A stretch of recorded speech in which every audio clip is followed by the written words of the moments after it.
Hello കൂട്ടുകാരെ, ഇന്നൊരു അടിപൊളി അയലക്കറി വെച്ചാലോ? വെളിച്ചെണ്ണ ചൂടാകുമ്പോൾ ഉലുവ ചേർക്കണം.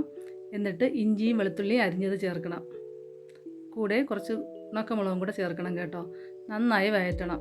ചെറിയ ഉള്ളി അരിഞ്ഞത് ചേർത്ത് നന്നായി വഴറ്റി ഉള്ളി ഒന്ന് ചുവന്ന് വരുമ്പോൾ ഒരു തക്കാളി അരിഞ്ഞത് ചേർക്കണം.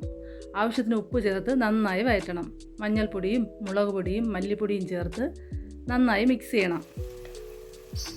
പിന്നെ ഒരു തക്കാളി അരച്ചത് ചേർത്ത് നല്ലതുപോലെ മിക്സ് ചെയ്ത് പുളിവെള്ളവും ചേർത്ത് കുറച്ച് വെള്ളം ചേർക്കണം കേട്ടോ. കറി നന്നായി തിളച്ച് വരുമ്പോഴത്തേക്ക് കഴുകി വൃത്തിയാക്കിയ അയല കഷ്ണങ്ങൾ ഇടണം. കറി നല്ലതുപോലെ കുറുകി വരുമ്പോഴത്തേക്ക് തേങ്ങാപ്പാൽ ചേർത്ത് കുറച്ച് കറിവേപ്പിലയും ആവശ്യത്തിന് ഉലുവാപ്പൊടിയും ചേർത്ത് നല്ലതുപോലെ കുക്ക് ചെയ്തെടുക്കണം. അടിപൊളി അയലക്കറിയാണ് കേട്ടോ. ഒന്ന് ചെയ്ത് നോക്കണേ. ചൂട് ചമ്പാവരി ചോറും അയലക്കറിയും അടിപൊളി ടേസ്റ്റാണ് കേട്ടോ.